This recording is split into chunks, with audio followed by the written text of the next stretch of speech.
Picture this: a shadowy chamber in the heart of medieval England, where a king leans forward, his crown glinting in the flickering torchlight, hanging on every word of a prophecy whispered by the legendary Merlin. The wolf shall rise when the lion sleeps, the seer intones, his voice trembling with otherworldly certainty. This wasn't just a story told around a fireside. This was a political weapon, a spark that could ignite rebellions, topple dynasties, and rewrite the fate of nations.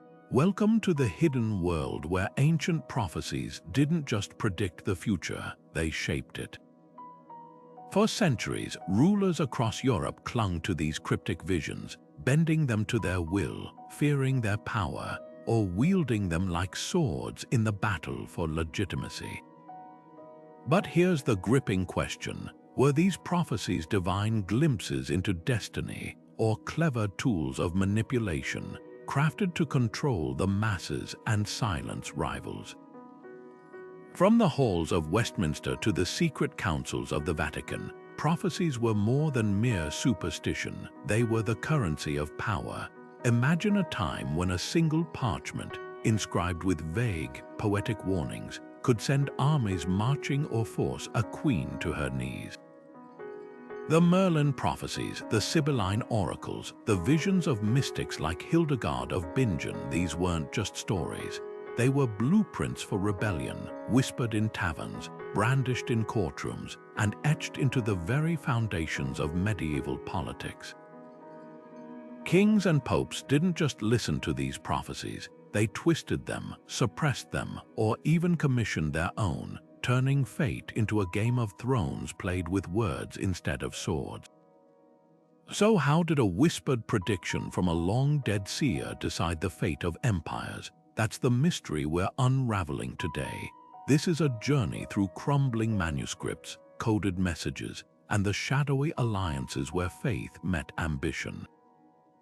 We'll uncover how a prophecy could make or break a coronation, why a single line of verse might spark a civil war, and whether the most powerful rulers of the Middle Ages were pawns of destiny or its puppet masters. By the end, you'll see history's most pivotal moments in a startling new light, where the pen and the prophecy truly was mightier than the sword, ready to step into the labyrinth of medieval intrigue. Let's begin. Long before medieval kings twisted prophecies to their advantage, these mysterious predictions had already shaped civilizations for centuries. The tradition stretches back to the Oracle of Delphi, where priestesses inhaled sacred vapors to channel the god Apollo, delivering riddles that determined the fates of Greek city-states. Over in ancient Judea, biblical prophets like Isaiah and Ezekiel wove vivid visions of coming doom and salvation messages that later Christian rulers would mine for political gold. But here's what's fascinating. When these prophetic traditions collided in medieval Europe, they created a potent cocktail of power and mysticism. Pagan seers spoke in nature's language, the flight of birds, the rustle of oak leaves, while Christian mystics like Joachim of Fior decoded scripture for hidden timelines of apocalypse. This blending of traditions gave prophecies an irresistible aura of divine authority, making them impossible for rulers to ignore. Take the legendary Sibylline Books, ancient Roman prophecies so powerful they were kept under lock and key in the Temple of Jupiter. When disaster struck, a plague, a military defeat, senators would consult these cryptic verses, interpreting them to justify wars or radical reforms. Fast forward to the Middle Ages, and you'll find nearly identical tactics. The prophecy of the popes, attributed to the 12th century mystic Malachi, assigned ominous nicknames to future pontiffs, allowing rival factions to spin each vague phrase to their advantage. What made these texts so useful to power brokers? Their beautiful ambiguity. A line like, "The eagle shall rise from the ashes," could mean anything: a new emperor, a crusade's triumph, or even a rival's downfall. This vagueness wasn't a flaw, it was the prophecy's superpower. Consider the Merovingian kings of early France, who claimed descent from a sea monster, a prophecy-backed legitimacy that made their rule seem preordained. Or the Plantagenets, who circulated prophecies painting their dynasty as the second coming of King Arthur. The genius lay in the interpretation. A skilled court scholar could take an ancient prediction about a lamb among wolves and suddenly apply it to a young prince's coronation, transforming uncertainty into inevitability. Even when prophecies seemed to threaten rulers, like the popular medieval belief that the last emperor would surrender his crown in Jerusalem, clever monarchs reframed them. Charlemagne, for instance, used such eschatological fears to position himself as Christianity's final defender. The lesson was clear: in the right hands, a prophecy wasn't a fixed future, it was clay to be sculpted. By the High Middle Ages, this manipulation became an art form. When Emperor Frederick Roman II faced rebellion, his supporters discovered an old prophecy predicting a golden-haired ruler's triumph, conveniently matching Frederick's appearance. Papal rivals, meanwhile, mined Joachim of Fior's writings to paint their enemies as the Antichrist. The most brilliant part: no one could ever be wrong. If a prediction failed, interpreters simply declared the timing wasn't right or the signs had been misread. This endless adaptability made prophecies the perfect political tool, eternally relevant, impossible to disprove, and always useful to those who knew how to wield them. So when we read these ancient texts today, we're not just seeing fortune-telling, we're witnessing the birth of spin doctoring. Every vague verse, every symbolic animal was a blank check for ambition. And as Europe's power struggles grew more complex, so too did the prophecy's roles, shifting from mere predictions to active players in the Game of Thrones. But how exactly did a ruler turn whispers of destiny into real political firepower? That's where the story gets even more intriguing.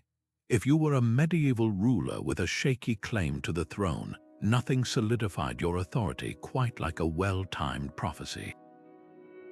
Take the Plantagenets, England's powerhouse dynasty, who didn't just rule, they scripted their own legend. Circulating tales that tied their bloodline to King Arthur himself, they transformed from ambitious nobles into the heirs of a mythical destiny. Manuscripts whispered that a boar from Aquitaine, a sly nod to Henry II's coat of arms, would restore Britain's golden age. Suddenly, conquest wasn't just ambition, it was fate. But the real genius: these prophecies were flexible enough to fit any crisis. When Richard the Lionheart vanished during the Crusades, court poets recycled older predictions about a sleeping king who'd return, buying time to keep rebellions at bay. Prophecies didn't just crown kings, they toppled them. In 1381, England's peasant revolt wasn't just about taxes, it was fueled by millenarian fever. Radical preachers like John Ball quoted cryptic verses foretelling a time when Adam delved and Eve span, and no man played the Lord. To starving villagers, these weren't metaphors, they were battle cries. The ruling class trembled because prophecies had a unique power. They turned despair into action. A single prediction about the end of nobles could send thousands marching, their pitchforks gleaming with what they believed was divine permission. Even the most secure monarchs couldn't ignore the psychological grip of these visions. When the infamous Three Kings prophecy spread through Germany, warning of an emperor's death before he reached Jerusalem, Frederick Barbarossa altered his entire crusade route. Why? Because fear of a foretold fate could paralyze armies and embolden enemies. Rulers learned quickly: controlling prophecies meant controlling public terror. They'd pay scholars to reinterpret ominous texts or ban them outright, like the Vatican's frantic efforts to suppress the wildly popular Joachimite writings that painted the church as corrupt. But the ultimate puppet masters of prophecy, religious authorities, bishops and abbots didn't just interpret divine signs, they manufactured them. When the Holy Roman Empire and the papacy clashed, each side rolled out prophecies like artillery. Supporters of Pope Gregory IX circulated visions branding Emperor Frederick II as the biblical beast, while imperial scribes struck back with predictions of a holy emperor who'd cleanse the church. This wasn't just mudslinging, it was spiritual warfare where the right prophecy could turn a political rival into an antichrist overnight, the chilling truth. Every prophecy, no matter how ancient, became a mirror for medieval power struggles. A line about a lion and a serpent might gather dust for centuries until some clever advisor realized it could describe two feuding kings. Suddenly, the past wasn't just predicting the future, it was rewriting it, and in that delicate dance between faith and manipulation, the real magic wasn't foreseeing destiny, it was inventing it. The Catholic Church didn't just interpret prophecies, it mastered the art of turning them into instruments of control. Behind the soaring cathedrals and sacred rituals, a quieter battle raged over who had the right to speak for the divine. Visionaries like Hildegard of Bingen became strategic assets. Her fiery sermons about corruption and renewal were carefully edited by church scribes, transforming radical warnings into approved messages that reinforced papal authority. When she described a celestial voice urging reform, Rome ensured those visions aligned perfectly with its agenda, condemning disobedience while leaving church structures untouched. This wasn't spiritual guidance, it was celestial PR. Yet for every Hildegard, there were dozens of voices the church silenced. Take the case of the Brethren of the Free Spirit, a 14th-century movement whose prophets preached that God spoke directly to the poor, bypassing priests entirely. Their predictions of an egalitarian paradise threatened the church's monopoly on divine truth, so bishops branded them heretics and burned their texts. The message was clear: only prophecies that served the institution's power were allowed to survive. Even the Vatican's own archives reveal the double-game scrolls marked Secretum, containing suppressed visions that predicted papal downfall or the rise of rival sects. These weren't just filed away, they were actively weaponized, used to track and discredit dissenters before their ideas could spread. The real irony. While the church policed prophecies within its walls, rival powers turned forbidden predictions into ammunition. German princes backing the reformer Jan, whose circulated banned Czech prophecies foretelling Rome's collapse, while Byzantine emperors revived ancient Sibylline verses to portray themselves as Christendom's true defenders. Every exiled mystic or condemned text became a tool in someone else's hands, proof that once a prophecy escaped the Vatican's grip, it could ignite fires even the mightiest pope couldn't extinguish. What made these clashes so explosive wasn't just the prophecies themselves, but who controlled their narrative. A peasant's dream about a shepherd king might be dismissed as madness unless a nobleman's scribe rewrote it to match his lord's coat of arms. The church understood this better than anyone. In a world where heaven's will dictated earthly power, the right prophecy in the wrong hands could unravel centuries of doctrine. And as Europe's political fractures deepened, that very fear would drive the most audacious act of prophetic engineering yet: the birth of state-sponsored seers, where kings didn't just exploit predictions but commissioned them. Frederick II, Holy Roman Emperor, played a dangerous game with prophecy, one that would define an entire era of political defiance. While most rulers trembled at predictions of doom, Frederick openly mocked them, especially when they came from Rome. When papal supporters warned that the biblical abomination of desolation foretold his reign, he didn't cower. He commissioned satirical paintings depicting himself as the Antichrist, laughing as envoys squirmed. This wasn't just arrogance, it was a calculated power move. By dismissing prophecies tied to papal authority, Frederick sent a clear message: kings answered to no one, not even heaven's interpreters. Yet here's the twist: when a rebel faction in Lombardy circulated prophecies calling him a savior emperor, Frederick suddenly found those verses very convincing. Like all savvy rulers, he understood prophecies weren't truths to obey, but tools to wield. Charlemagne's legacy reveals the opposite strategy: retroactive prophecy. Decades after his death, scribes combed through ancient texts, discovering that every mystic from the Sibyls to Merlin had foreseen his rise. A vague 8th century verse about a great light from the north suddenly became Charlemagne's coronation story.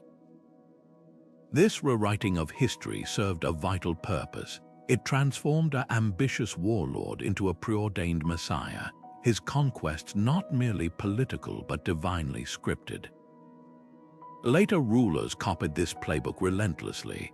When the Capetian dynasty needed to cement their shaky hold on France, court scholars found a dusty prophecy declaring their bloodline would last until the end of days. Never mind that the parchment was freshly inked, the illusion of antiquity made rebellion feel like sacrilege. Yet even the staunchest skeptics couldn't resist prophecy's pull. Take King Philip the Fair of France, who publicly scorned mystics yet secretly paid astrologers to predict his rivals' deaths. Or Henry VIII, who laughed at Merlin's legends until a verse about a golden lion divorcing his queen gave him the celestial cover he craved. The hypocrisy was breathtaking, but it revealed a deeper truth. In an age where divine will legitimized power, no ruler could afford to ignore prophecy entirely. They might deny its authority in public, but in shadowed council chambers, they leaned hard on every favorable omen. Behind every monarch's stance on prophecy stood a coterie of shadowy interpreters, university scholars, exiled mystics, even defrocked priests who turned cryptic verses into political strategies. These weren't mere translators, they were spin doctors of the sacred. When Emperor Sigismund needed to undermine a rival, his advisors reinterpreted a popular prophecy about a white eagle to fit his enemy's coat of arms, then spread rumors of divine wrath.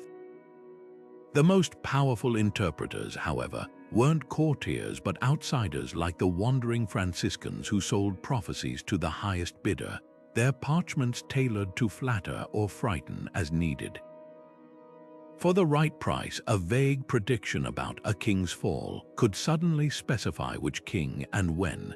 This dance between rulers and prophecy wasn't just about power, it was about survival.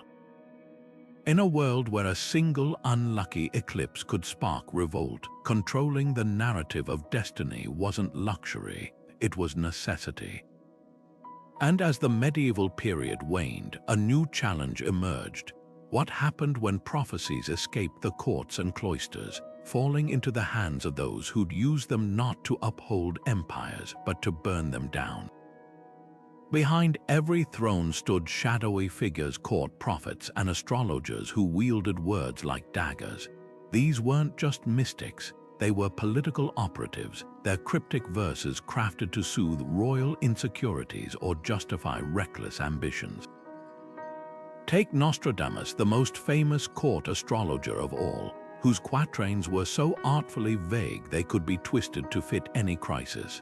When Catherine de' Medici fretted over her son's fates, Nostradamus fed her carefully worded predictions about young lions and crimson cloaks, leaving just enough room for interpretation to keep his head and his pension. His genius wasn't foresight, it was survival.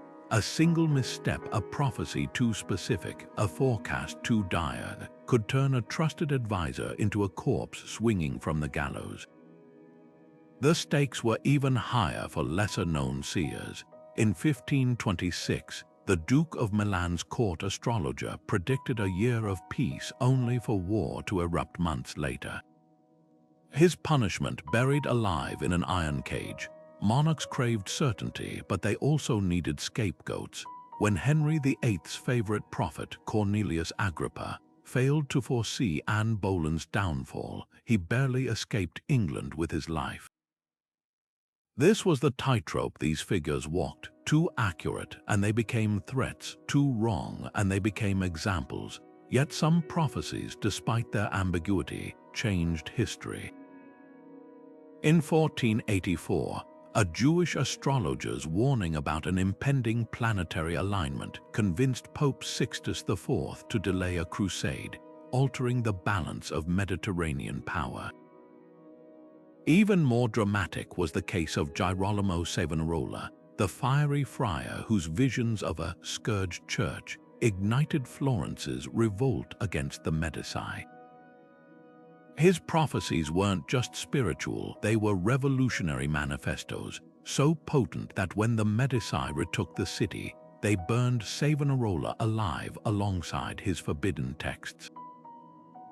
The most cunning court prophets mastered double meanings. John Dee, Elizabeth I's personal seer, cloaked his political counsel in angelic visions, advising on naval strategy with coded references to Michael's sword and thrones beyond the waves. His predictions served two masters, the Queen's thirst for divine favor and England's hunger for imperial expansion. Meanwhile, in Constantinople, Ottoman sultans employed entire departments of dream interpreters, their translations of nocturnal visions shaping everything from tax policies to military campaigns. A single prophecy about a crescent swallowing a cross could greenlight an invasion or doom the interpreter if the battle turned sour. What separated the survivors from the executed? Adaptability. The shrewdest prophets layered their predictions with enough symbolism to be reinterpreted when fortunes shifted. A golden age might initially flatter a king, but if his reign crumbled, the same phrase could be recycled for his successor. This linguistic sleight of hand made prophecies endlessly useful and endlessly dangerous, because in the end, these weren't glimpses of fate. They were mirrors held up to power, reflecting back whatever the ruler most needed or feared to see.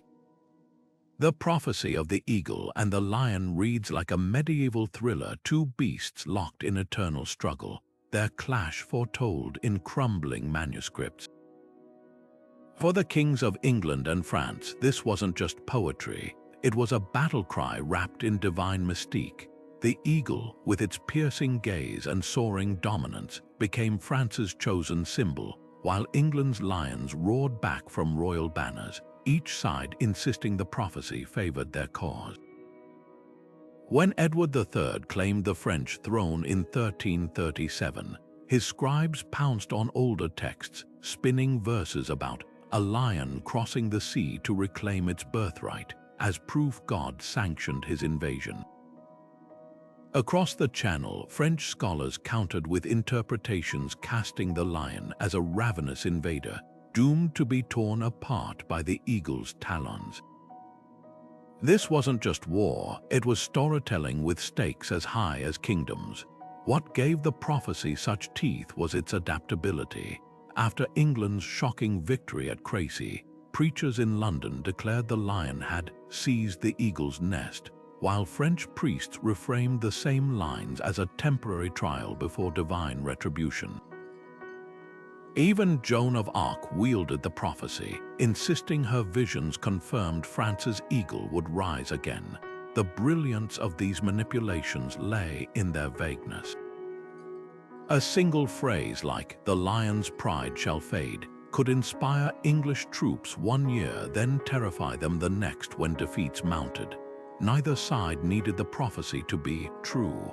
They needed it to feel inevitable, turning soldiers into believers and battles into acts of destiny. Modern historians peel back these layers like detectives. Carbon-dated parchments reveal how often prophecies were edited mid-war, with scribes adding fresh verses to suit shifting fortunes. Linguistic analysis shows how key metaphors like the eagle's golden crown or the lion's broken tooth were borrowed from older texts and repurposed. But the real revelation, these prophecies weren't just propaganda tools, they were psychological warfare. When Henry V's army marched on Agincourt, French defenders reportedly quaked at rumors the prophecy's bloodied lion had been spotted in the sky. Fear of fate could cripple an army faster than any arrow storm. Yet the most chilling prophecies weren't about nations, they targeted individual rulers. Take the notorious warning given to King John of England. Beware the 13th year when the barren branch bears poison. When John died suddenly in 1216, his 13th year on the throne, after eating suspect peaches, the prophecy became a self-fulfilling terror. Similarly, a whispered prediction about a king who would drown in his own pride haunted Philip of Swabia long before his assassination beside a river.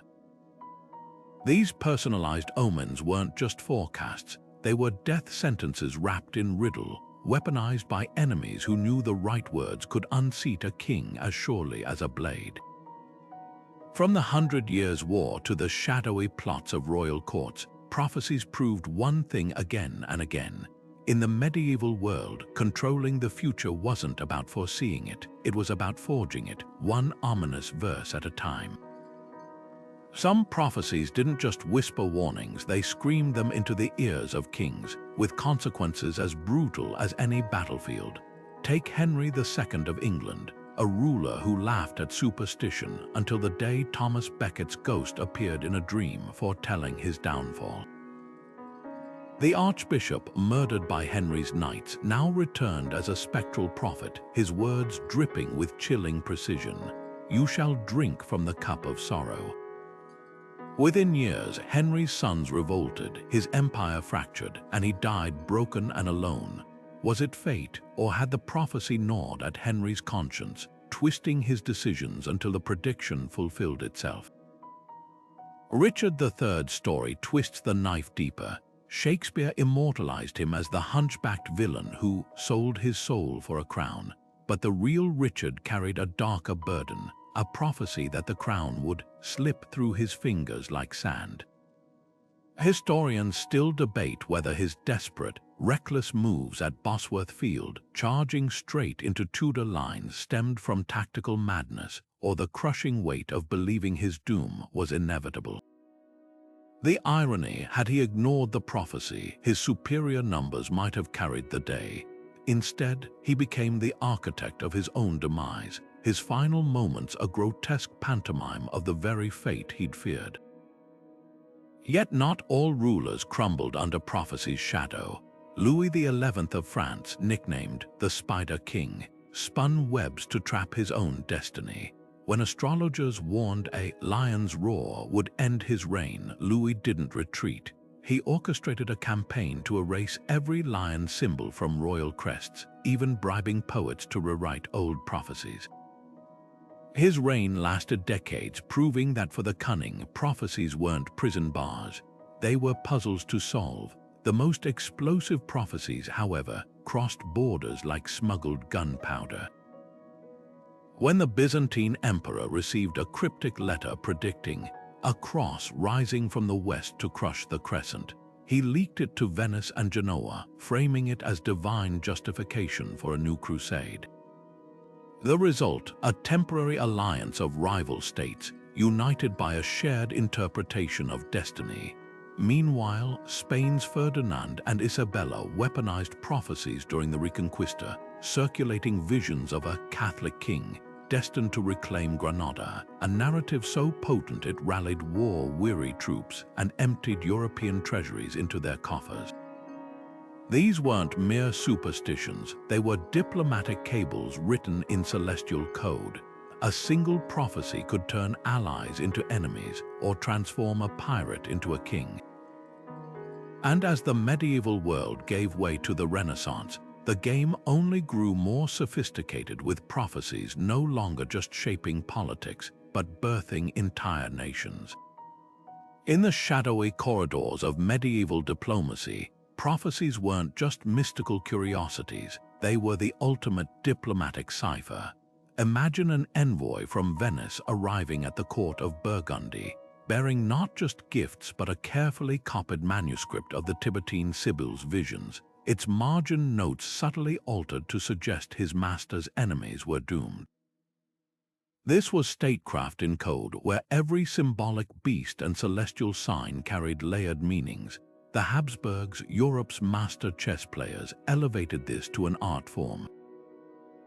Before arranging a marriage between their princes and foreign heiresses, they'd consult court astrologers to craft prophetic horoscopes documents, proving the union was written in the stars. A forecast about Venus joining Mars under a royal sign could smooth over political tensions, turning a contentious alliance into a celestial mandate. But the Byzantines played the game with even darker brilliance. Facing an invasion by the Seljuk Turks in the 11th century, Emperor Alexios Komnenos ordered his scholars to forge an ancient prophecy about a great Eastern power shattered by divine fire. He then leaked it to Seljuk spies. Within weeks, rumors spread through the enemy camp that their sultan's horoscope predicted disaster if he marched west. The invasion stalled, not by swords but by the psychological weight of a lie dressed as destiny. This wasn't just deception, it was psychological warfare wrapped in parchment. Prophecies became the one language every court understood. When the King of Poland needed to warn Hungary against encroaching on his borders, he didn't send threats. He dispatched a monk to interpret a local prophecy about a white eagle drowning wolves in the Vistula. The message was clear: cross us and nature itself will turn against you. Even the Mongols, who supposedly scorned such superstitions, fell for the tactic. Before attacking Europe, they demanded the Pope send them the Book of Christian Prophecies, not for spiritual guidance, but to gauge how the West might justify resistance. Yet this celestial diplomacy had a razor's edge. The same verses that sealed alliances could ignite wars. When French and Spanish envoys clashed over Naples in 1494, both sides brandished competing prophecies. Spain's scholars unearthed an ancient text foretelling the lilies withering before the pillars of Hercules, while France countered with a rediscovered verse about a golden fleur-de-lis blooming in the south. What began as scholarly debate escalated to battlefield ultimatums, proving that in the right hands a prophecy wasn't just words, it was a casus belli written by the heavens themselves. The darkest twist: some rulers didn't just use prophecies to justify violence, they commissioned them to invent it. In 1522, a German duke paid a disgraced monk to fabricate a prophecy branding his rival as the Serpent of Revelation. The document circulated in town squares, whipping peasants into such a frenzy that they stormed the noble's castle without a single soldier's order. By the time the hoax was exposed, the bloodshed was irreversible. This was the paradox of prophetic statecraft. It could forge empires with whispers or burn them down with a single, well-placed lie. And as Europe stumbled toward the Reformation, these manipulations would grow even deadlier, with prophecies becoming the spark for wars that would reshape the continent. Nothing mobilized armies faster than a prophecy repackaged as divine command.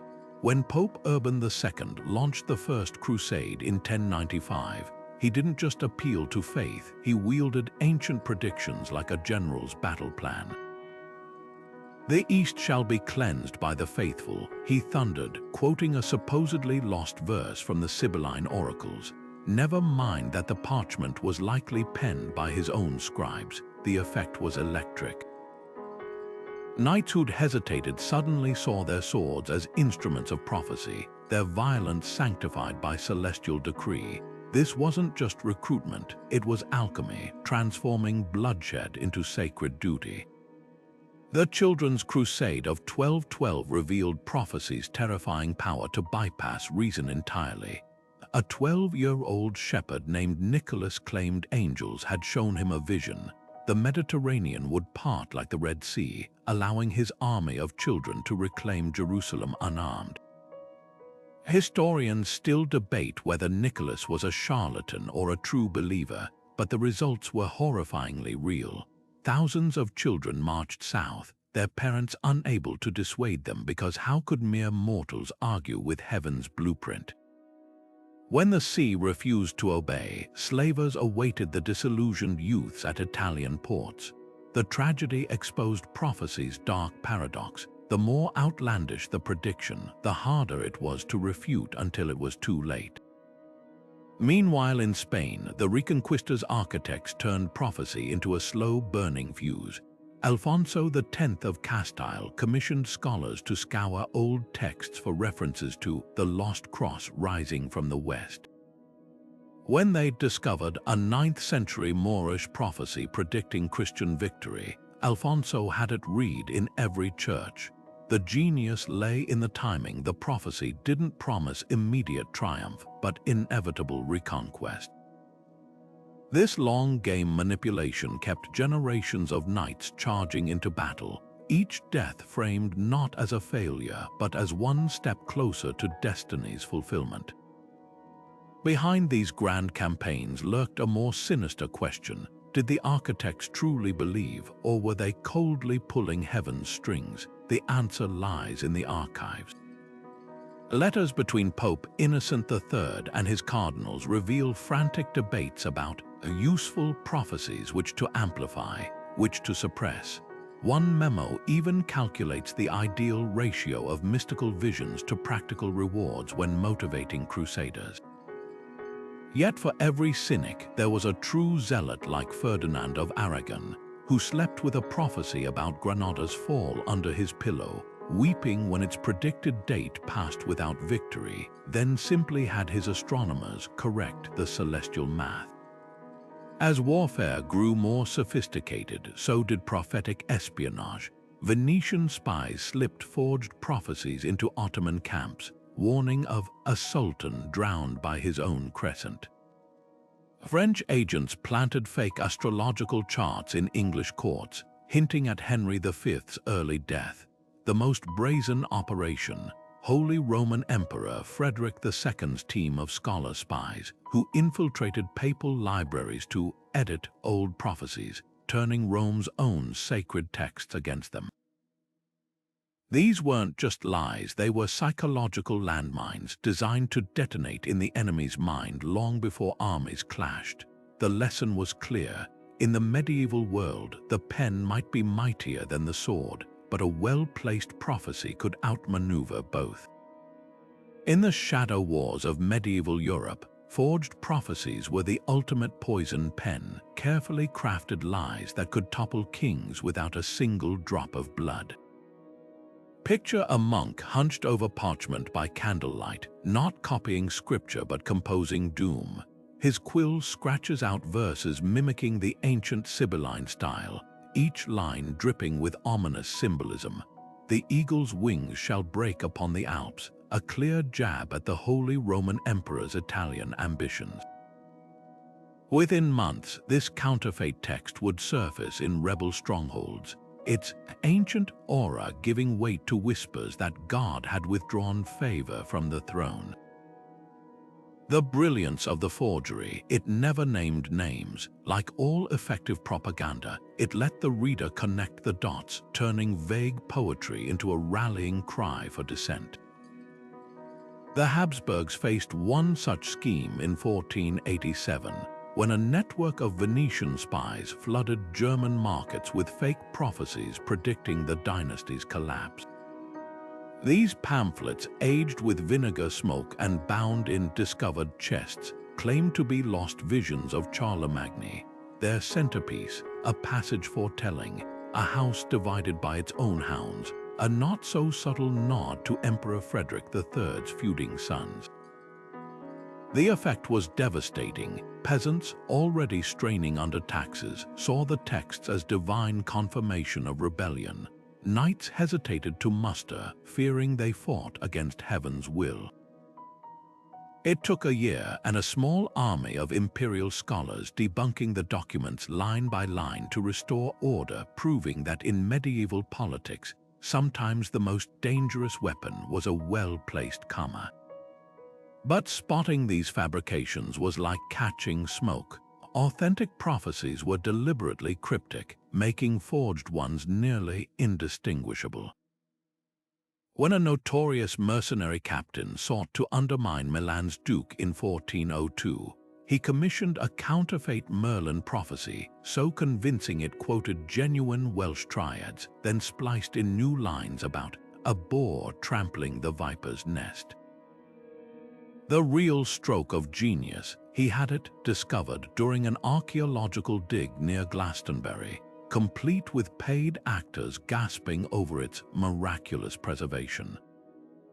Even skeptical clerics were swayed by the theatricality, and by the time linguists noticed the parchment's ink contained 15th century additives, the prophecy had already sparked riots. Ordinary people weren't just passive victims of this deception, they became active participants in the prophetic underground. In French wine country, villagers secretly copied and distributed banned prophecies about a time when vines would outgrow castles. Hungarian shepherds memorized subversive verses disguised as lullabies. The most striking resistance came from English lollards, who stitched apocalyptic predictions into quilt patterns, their colorful geometries hiding messages about the lamb outlasting the crown. These acts weren't just defiance, they were reclaiming prophecy from the elite, turning celestial omens into tools for social justice. The irony was exquisite. Even as kings and popes tried to monopolize divine foresight, their own tactics boomeranged. When Louis XI of France paid to suppress a prophecy about his downfall, black market copies spread faster, their forbidden status lending them credibility. In the end, the struggle over prophetic truth revealed a fundamental medieval paradox. The more tightly authority tried to grip the future, the more it slipped through their fingers like sand. Joan of Arc wasn't just a peasant girl with visions, she was a political earthquake wrapped in a shepherdess's cloak. When she marched into Chinon in 1429, claiming saints had commanded her to crown the Dauphin, she didn't just offer prophecy, she weaponized it. Her rustic speech and threadbare clothes became her greatest assets, making her divine messages feel raw and untamed compared to the polished prophecies of court astrologers. The English mocked her as a witch until her predictions started coming true. The liberation of Orleans, the coronation at Rheims, each victory etching her words into the collective psyche. But here's what chilled both English and French elites. Joan proved that divine authority could bypass kings and popes, speaking directly to the masses. A teenage girl with no Latin, no noble blood, could suddenly outmaneuver empires with nothing but conviction and a sword. That terrified the establishment more than any army. Peasant revolts across Europe quickly seized on Joan's playbook. In the wake of the Black Death, when the feudal system crumbled under labor shortages, radical preachers like England's John Ball quoted scripture and prophecy side by side. When Adam delved and Eve span, who was then the gentleman, wasn't just a rhyme, it was a battle cry wrapped in biblical imagery, suggesting God himself sanctioned social upheaval. In Germany, the Hussite rebels circulated visions of a chalice-bearing king who'd smash the church's greed, turning communion wine into a revolutionary symbol. These movements didn't just demand bread, they promised heaven's endorsement, making rebellion feel like divine duty. Authorities reacted with hysterical brutality, burning not just the rebels but their prophetic texts, desperate to erase the idea that God might side with the downtrodden. The church's hypocrisy here was breathtaking. While bishops condemned false prophets like Joan or the radical Franciscan friars, they quietly relied on approved mystics to reinforce their power. Catherine of Siena's visions, for instance, were embraced because they urged obedience to the Pope. Never mind that her fiery trances looked nearly identical to those of heretics burned at the stake. The line between holy visionary and dangerous fanatic wasn't about the content of the prophecies, but who benefited. A peasant predicting the end of serfdom was a heretic. A nun forecasting the Pope's triumph was a saint. By the late 15th century, the backlash against prophecy wasn't just coming from frightened nobles, it came from scholars wielding the new tools of reason. Renaissance humanists like Lorenzo Valla dissected ancient prophecies with linguistic precision, proving many were clumsy forgeries. The Church's own astronomers began debunking astrological predictions, showing how miraculous celestial events followed predictable cycles. Yet even as science gained ground, the old habits died hard. When Columbus set sail, he still carried a dog-eared copy of the prophecies of Esdras, convinced they foretold his westward route to Asia. The medieval world might have been fading, but its grip on destiny's narrative wouldn't loosen without a fight. Even as prophecies shaped kingdoms, a quiet revolution brewed in the lecture halls of medieval universities, one that would challenge the very foundation of divine foresight. Scholars like Roger Bacon, a 13th-century Franciscan friar, dared to ask uncomfortable questions. Were visions of the future truly heaven-sent, or could they be explained by natural phenomena? Bacon's experiments with optics and astronomy led him to a startling conclusion. Many so-called miracles were simply tricks of light or misunderstood celestial events. His treatise on the errors of the prophets dissected popular predictions with clinical precision, showing how vague language allowed them to fit almost any outcome. Yet for all his skepticism, Bacon still maintained that some prophecies held divine truth, a contradiction that revealed even the boldest minds couldn't fully escape the era's mystical undercurrent. The rise of universities created spaces where reason could challenge tradition. At Paris and Bologna, professors taught students to analyze prophecies not as holy writ, but as texts riddled with human bias. Medical scholars noted how fasting-induced visions common among mystics mirrored the hallucinations of fever patients. Astronomers proved that blood-red moons, often cited as omens, followed predictable cycles. This empirical approach didn't just question individual prophecies, it undermined the entire idea that God communicated through cryptic riddles. Why would an all-knowing deity, scholars asked, hide his will in verses that required courtiers to twist meanings like lawyers passing contracts? Yet hypocrisy flourished alongside reason. The same kings who funded these universities kept astrologers whispering in their ears. Emperor Frederick II, patron of scientific inquiry, employed Arabic star readers to time his battles. The Medici family, champions of Renaissance art, consulted horoscopes before arranging marriages. This duality exposed a painful truth. While reason might govern philosophy, fear and ambition still ruled the human heart. No ruler wanted to risk ignoring a prophecy that might hold a kernel of truth. Then came the printing press, an invention that should have buried prophecies under a flood of rational thought. Instead, it gave them terrifying new life. Previously, prophetic texts had been rare, controlled by the elite. Now, cheap pamphlets could spread doomsday predictions to taverns and market squares within weeks. The prophecies of St. Malachi, once confined to monastery libraries, became bestsellers, their ominous nicknames for future popes fueling Reformation tensions. Charlatans thrived in this new landscape, printing fake ancient texts with woodcut illustrations of beasts and falling stars, visual shorthand for divine wrath that even the illiterate could understand.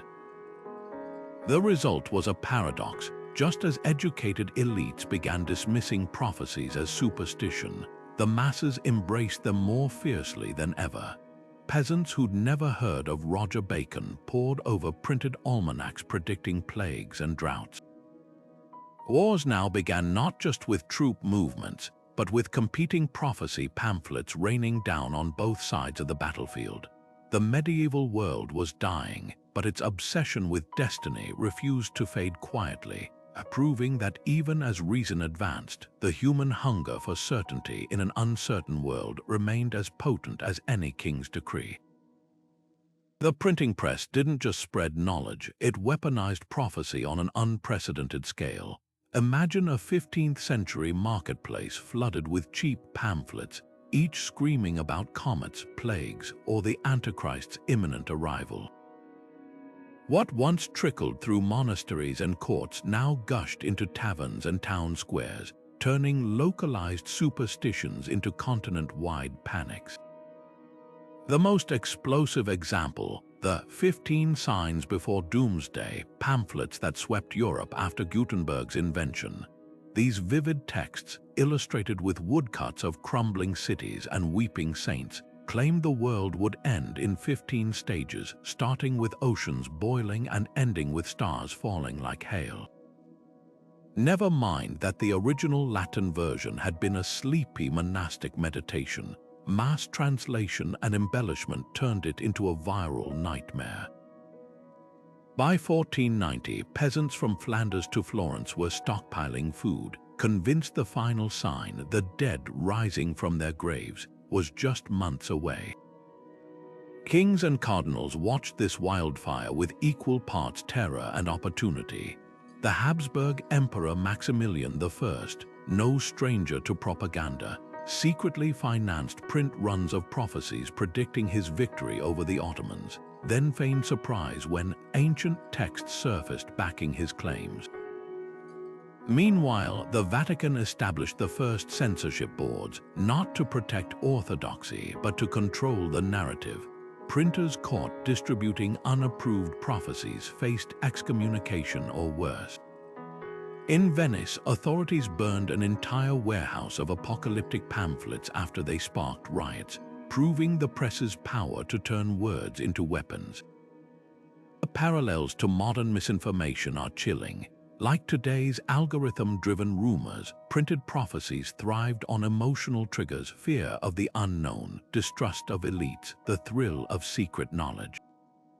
A single misquoted verse from the Book of Revelation could spread faster than the plague, mutating with each retelling. When a German broadsheet falsely claimed a two-headed calf born in Saxony fulfilled Ezekiel's end-time visions, it took 6 months for debunking tracts to catch up, by which point entire villages had abandoned their farms to await Judgment Day. Yet the real game-changer came when reformers like Martin Luther hijacked the press for their own prophetic agendas. Luther's 95 Theses were just the beginning. His team flooded Germany with pamphlets reimagining the Pope as the beast of Revelation. Catholic counter-propaganda fired back, branding Luther as the false prophet foretold in Thessalonians. This wasn't just theological debate, it was spiritual warfare waged with movable type, where controlling the press meant controlling the very voice of God. As the Reformation raged, prophecies ceased to be mere predictions and became bullets in a battle for Europe's soul. When Martin Luther nailed his 95 Theses to the church door in 1517, he didn't just challenge papal authority, he unleashed a prophetic firestorm. Reformers seized on the Book of Daniel's apocalyptic imagery, where beasts rise from the sea and horns speak blasphemies, insisting these visions pointed squarely at Rome.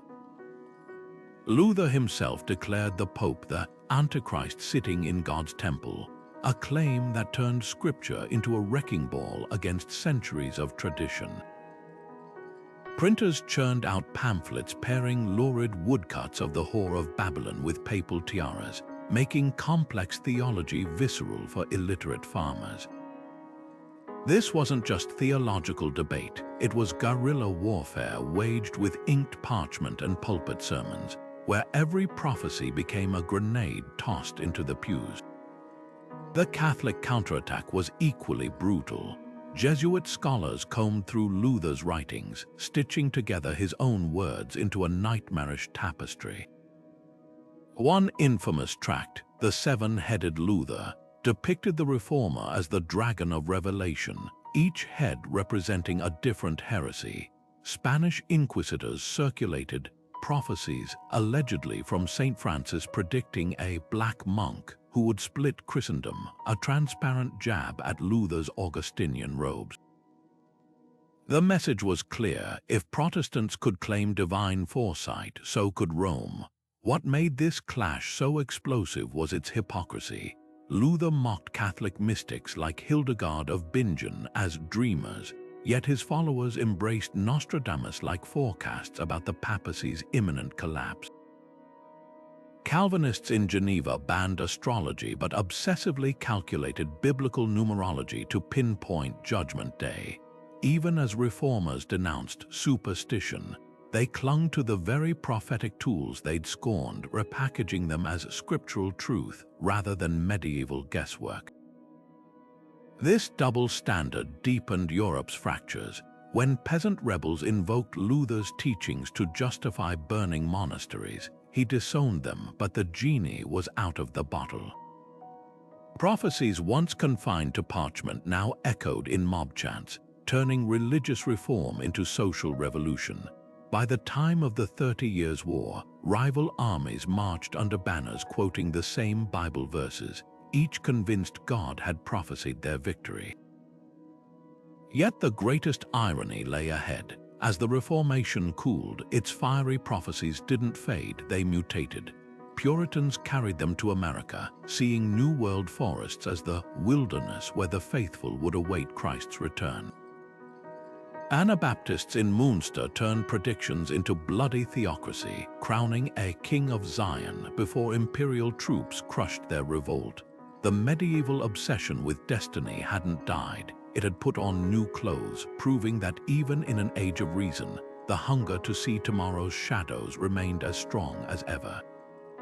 Napoleon understood the power of prophecy better than any ruler since the medieval emperors.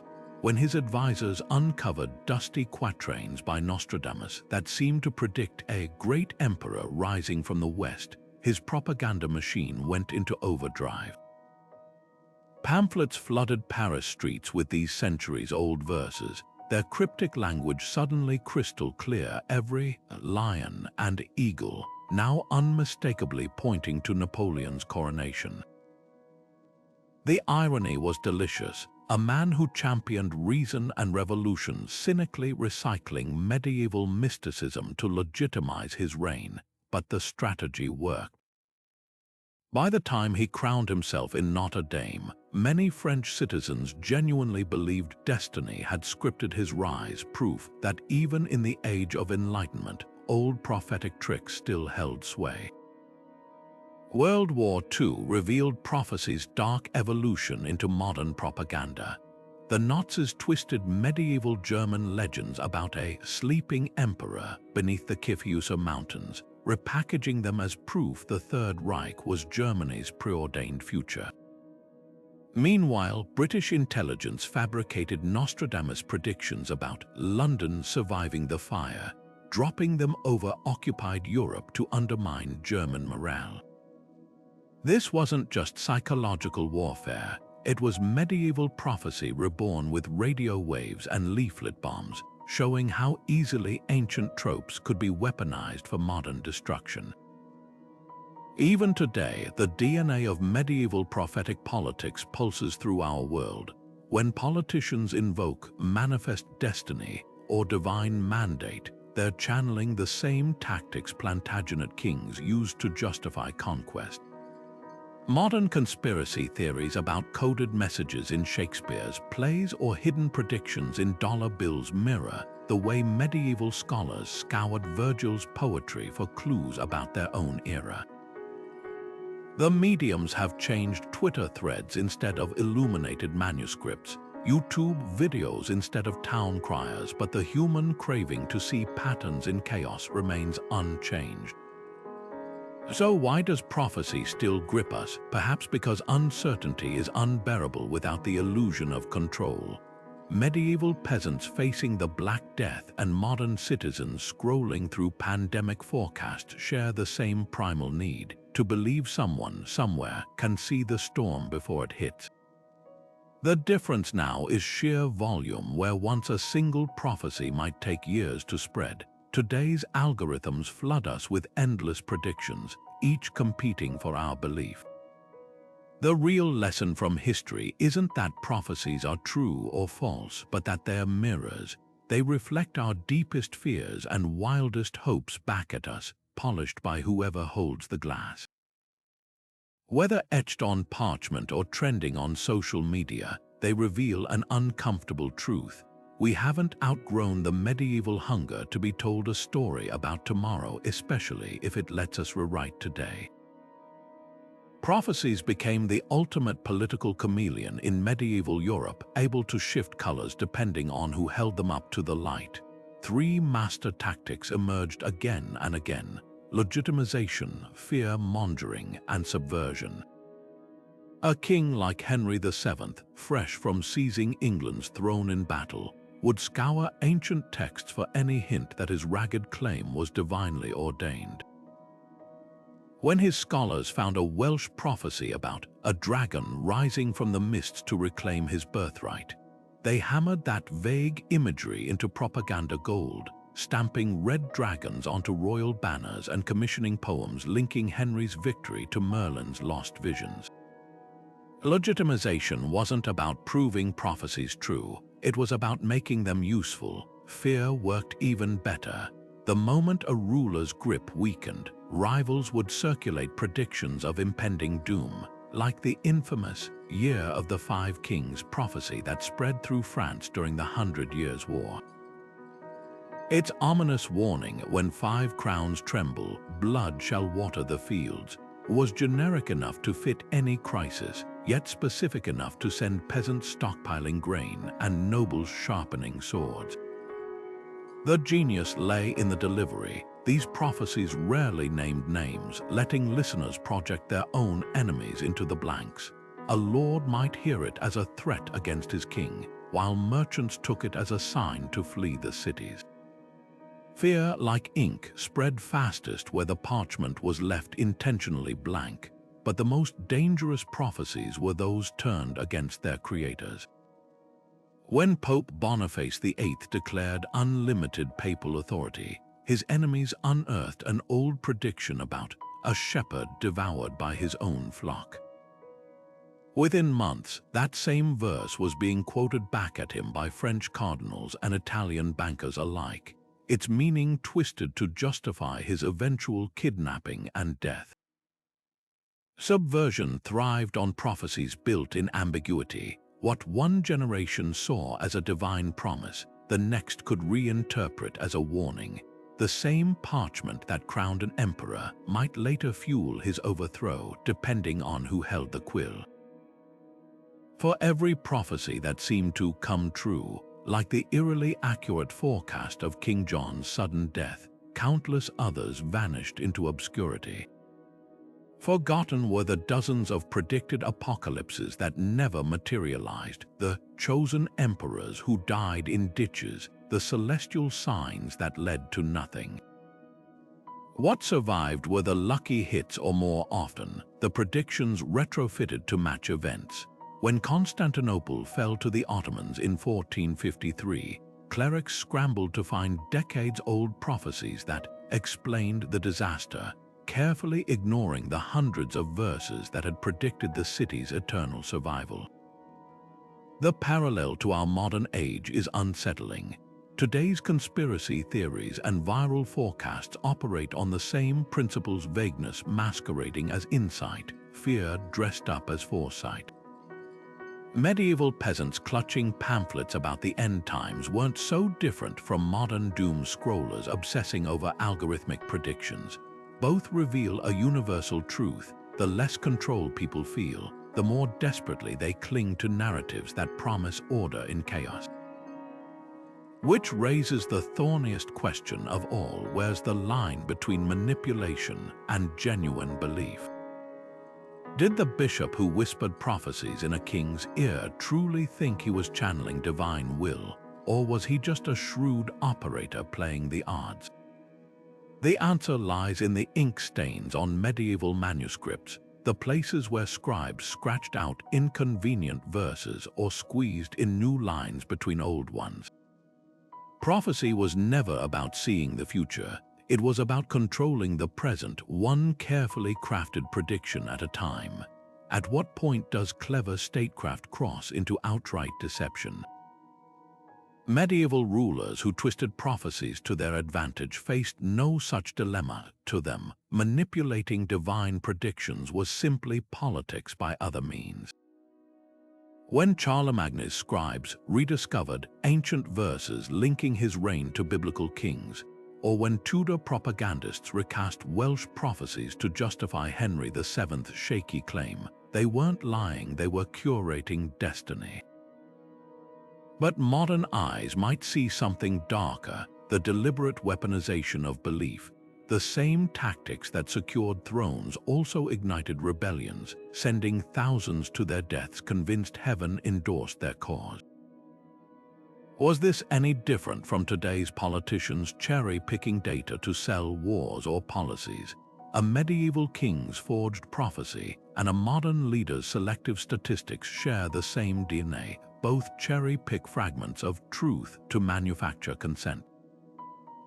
Yet context matters. In a world where faith underpinned all authority, suppressing volatile prophecies could be framed as a public service. When Pope Innocent III ordered the burning of Joachim of Fior's works predicting the Church's collapse, was he censoring truth or preventing mass panic? The line between maintaining order and stifling dissent blurred further during crises like the Black Death, when apocalyptic predictions led to pogroms against Jewish communities. Authorities who silenced doomsayers might have saved lives, but at what cost to intellectual freedom? The bitter irony: many dangerous prophecies only became threats because rulers tried to suppress them, their secrecy lending the texts an aura of forbidden truth. The human toll of prophetic manipulation often fell on the voiceless. Peasant revolts inspired by millenarian visions like the Bloody Jack Cade Rebellion in England left fields strewn with bodies whose only crime was believing a better world was divinely promised. Women like Marguerite Porete, burned as a heretic for her mystical writings, paid the price when male clerics decreed which prophecies were authentic. Even seemingly benign manipulations had teeth. When French nobles circulated prophecies equating their king with the biblical Solomon, it wasn't just flattery, it was a subtle threat to anyone questioning royal extravagance. Divine legitimacy, once asserted, left little room for dissent. Historians today face a labyrinth when untangling prophetic fact from fiction. Carbon dating reveals parchments touted as ancient were inked decades after the events they predicted. Linguistic analysis exposes how rebel groups inserted coded phrases into old texts, like the Lollards hiding anti-clerical messages in copied prophecies. But the deeper challenge is reckoning with how sincerely people believed. A king might exploit prophecies cynically, but the soldiers marching under those banners, the villagers rising up, their faith was real, and its manipulation, whether by medieval scribes or modern algorithms, remains one of history's most potent and perilous tools. The past whispers a warning: when we let others script our sense of destiny, we risk becoming characters in a story where the ending was never ours to choose. Deciphering truth from fabrication in medieval prophecies is like trying to read smoke signals in a hurricane. Every whisper of the past comes layered with agendas, forgeries, and sheer human error. Take the infamous Prophecy of the Popes, attributed to the 12th century Saint Malachi. For centuries, its eerily accurate descriptions of pontiffs from the Middle Ages onward convinced scholars of its authenticity, until ink analysis revealed telltale 16th century pigments in that ancient vellum. The giveaway: a scribe had used an iron gall ink containing a chemical compound not invented until 300 years after Malachi's death. This wasn't just a mistake. It was a meticulously staged illusion, complete with artificially aged parchment and forged wormholes. Linguistic forensics offer another window into these deceptions. When historians examined the Last Emperor prophecy, a text claiming to predict the fall of Byzantium, they noticed something peculiar. The Greek contained loanwords from Turkish, a language that didn't heavily influence Byzantine writing until after Constantinople's fall in 1453. The clincher, the prophecy, foretold events with suspicious specificity, right down to the Sultan's red tent pitched outside the city walls, details only someone writing after the fact would know. This wasn't prophecy, it was historical fan fiction disguised as divine revelation. But the greatest challenge isn't spotting forgeries, it's untangling the knot of genuine belief from cynical manipulation. Hildegard of Bingen's fiery visions were edited by church scribes, yet her trances and illnesses align with modern understandings of migraines and neurological conditions. Was she a holy seer, a medical phenomenon, or both? Carbon dating can't answer that.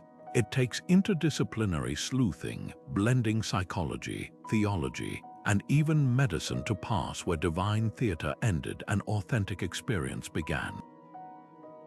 The human brain's obsession with patterns compounds the problem. Medieval scribes weren't just copying texts, they were unconsciously correcting them, smoothing out awkward phrases to match familiar biblical cadences. Over generations, these subtle edits made prophecies sound more authentic by making them more conventional, like a game of celestial telephone where every whisper drifted closer to what listeners expected to hear. Scholars call this the apophenia trap, where random details are misread as meaningful signs. A prophecy about a lamb among wolves might originally have described a parable, but centuries of reinterpretation could warp it into a prediction about, say, the martyrdom of a specific king. Then there are the outliers, prophecies so bizarre they defy all logic.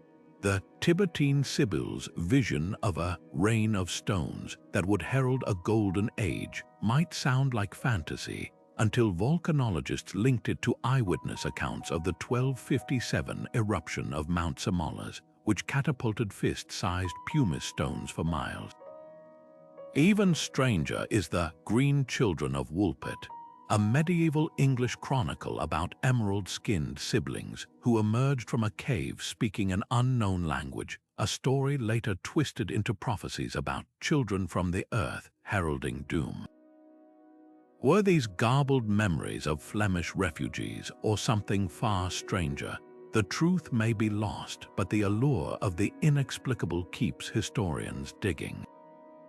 What emerges from this detective work isn't just a tally of frauds and facts, it's a mirror reflecting how desperately every era longs to believe the future isn't random.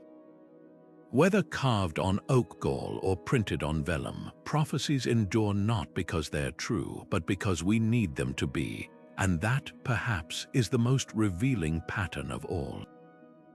History holds its share of prophecies that send shivers down even the most skeptical spine's cases where the line between eerie coincidence and something more sinister blurs beyond easy explanation.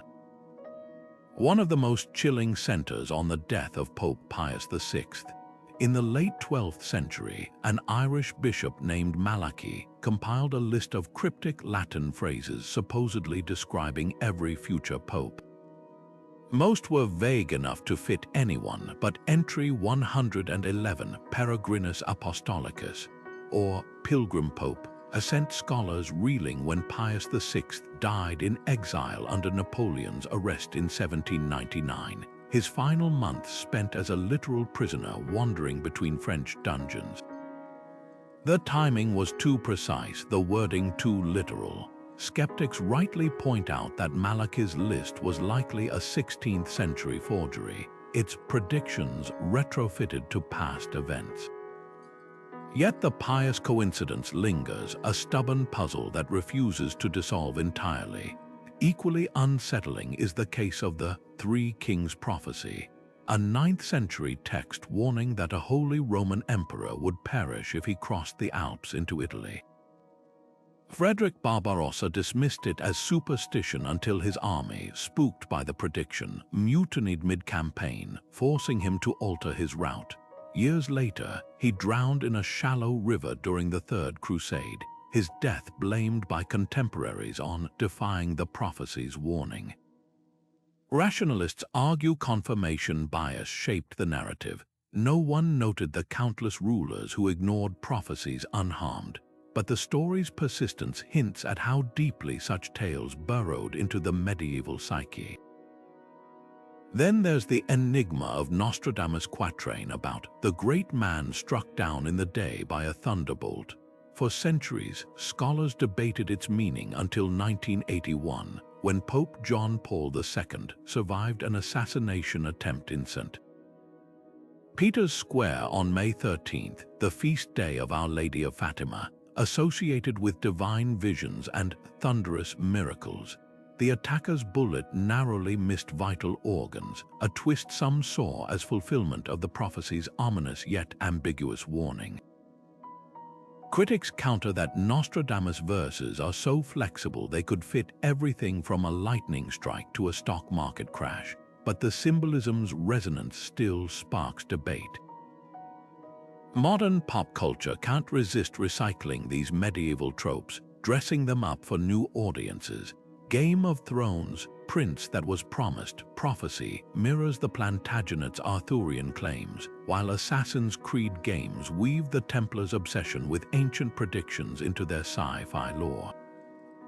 Even superhero films like Doctor Strange borrow the medieval trope of the prophecy that must be thwarted. The enduring appeal lies in the same ambiguity that made these predictions so useful to kings and popes. They're blank canvases waiting for us to project our own fears and hopes onto their cryptic line. Whether whispered in torchlit crypts or flashing across movie screens, prophecies remain irresistible because they offer the oldest of human comforts, the illusion that chaos has a pattern and someone, somewhere, holds the key. From shadowy monasteries to the silver screen, medieval prophecies have never truly left us. They've just traded parchment for pixels. Take King Arthur, the once and future king whose legend was medieval Europe's ultimate political prophecy, promising a messianic return in times of crisis. Fast forward to today, and you'll find his story retold in everything from gritty Netflix dramas to superhero films, where the sword in the stone trope morphs into futuristic chosen ones wielding lightsabers or enchanted hammers. The DNA of these tales remains unchanged: a leader foretold, a people in peril, a destiny that can't be denied. But here's the twist: where medieval scribes used Arthurian lore to legitimize kings, modern screenwriters use it to sell escapism, swapping thrones for teenage heroes saving dystopian worlds. Nostradamus, the rock star of prophecy, gets even wilder treatment. His quatrains, already vague enough to fit any era, now fuel everything from alien invasion plots to zombie apocalypses. Hollywood cherry-picks his most bombastic lines, fire from the sky, or beasts rising from the earth, then grafts them onto disaster movie trailers, stripping away all historical nuance. The real Nostradamus was a Renaissance doctor who mixed astrology with plague remedies. The pop culture version is a mystical oracle who predicted everything from 9/11 to Elon Musk's Mars colony. This isn't just simplification, it's alchemy, turning complex medieval thought into clickbait. Yet the most fascinating evolution lies in how modern media flattens prophecy's ambiguity. Medieval prophecies thrived on open-ended symbolism. A lion could represent England's king or Christ himself. But in today's blockbusters, prophecies are binary, either literal roadmaps, Harry Potter's, neither can live while the other survives, or red herrings meant to be subverted, the Matrix's faux chosen ones.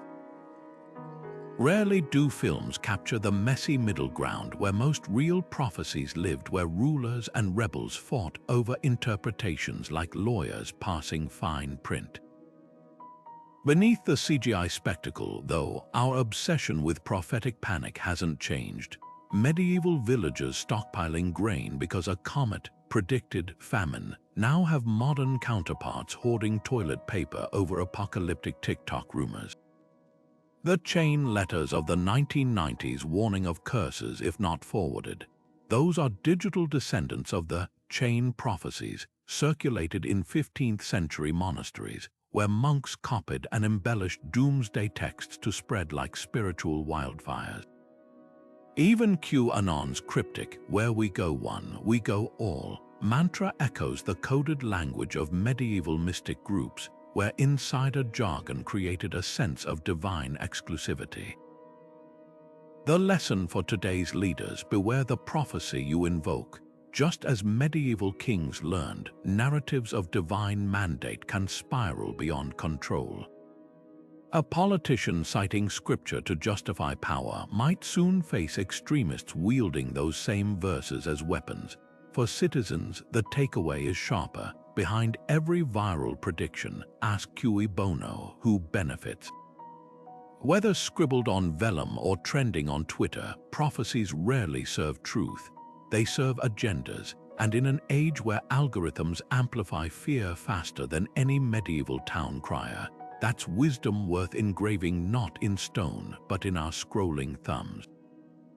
History's greatest trick was convincing us that destiny has a script, and that certain leaders hold the only copy.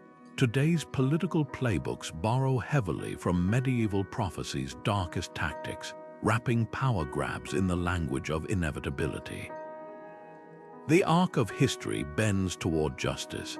The tide of progress cannot be stopped. These modern mantras mirror the Plantagenet's claims of Arthurian destiny, dressing ambition as preordained truth. When a dictator insists their rule reflects the people's will as written in the stars, or a tech CEO claims AI dominance is humanity's next evolutionary step, they're not describing the future, they're designing it, using the same psychological levers medieval kings pulled to silence dissent. Algorithmic fortune-telling has become our new Sibylline oracle, with social media feeds and credit scores acting as digital seers. But where medieval peasants might tremble at a prophecy about the lion's wrath, we now fear the cold certainty of predictive policing or job screening algorithms, black box pronouncements treated as unassailable destiny. The danger isn't just in the predictions themselves, but in who controls the narrative. When a platform's engagement algorithm foretells civil unrest if certain voices are amplified, or a government surveillance system predicts dissent before it happens, we've entered a world where prophecy wears a neural network's mask. Transparency is the antidote history prescribes. Medieval rulers thrived on ambiguity, burning inconvenient prophecies while commissioning flattering ones. Today's equivalents hide behind proprietary algorithms and classified intelligence reports, demanding trust without scrutiny. Yet the lesson from Hildegard of Bingen's edited visions and Nostradamus's cherry-picked quatrains remains. Any system claiming infallibility while operating in shadows deserves skepticism. When a politician invokes historical necessity or a corporation cites algorithmic inevitability, demand the parchment, the data, the methodology, the competing interpretations. The most corrosive legacy of prophetic politics isn't false predictions, it's the erosion of human agency. Joan of Arc's peasants and QAnon's followers share the same desperate hope that someone, somewhere, holds a roadmap through chaos. But history's clearest lesson is that prophecies rarely shape events, people do. Every divine mandate, from the Crusades to colonialism, was just a story told by the powerful to the powerless.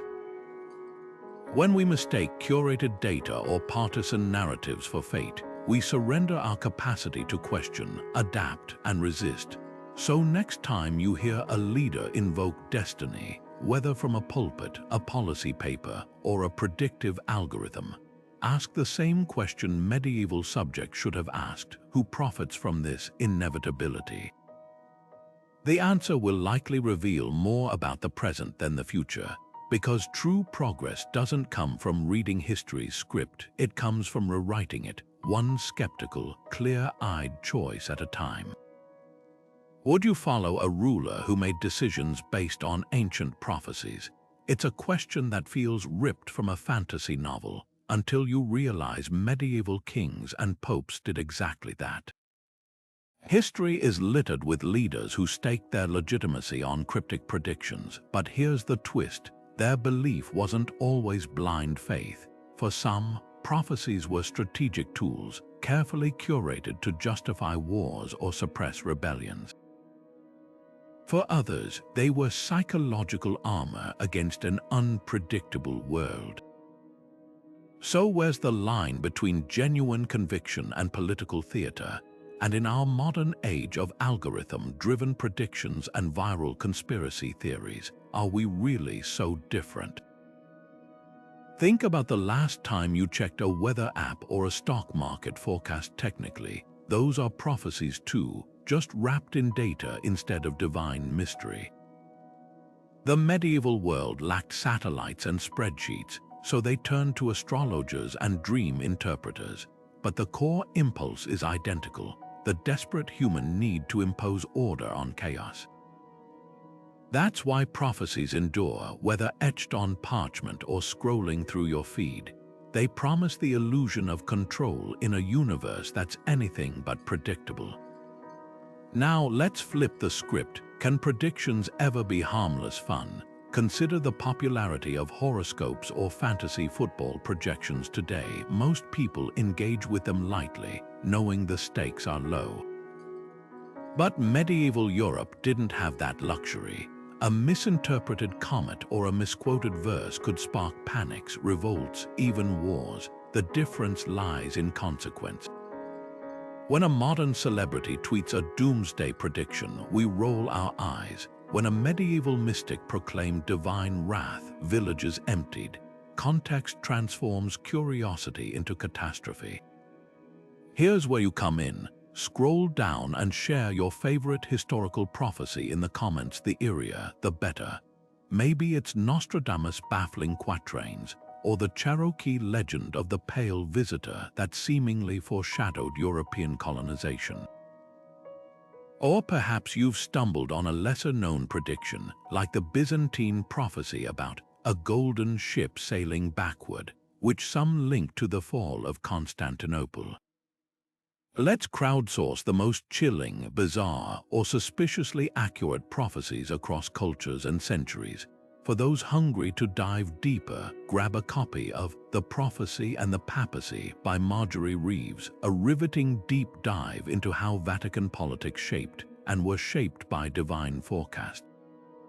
Prefer fiction? Try Catherine Addison's The Goblin Emperor, where court intrigue and prophetic lore collide in a fantasy world that feels uncomfortably familiar.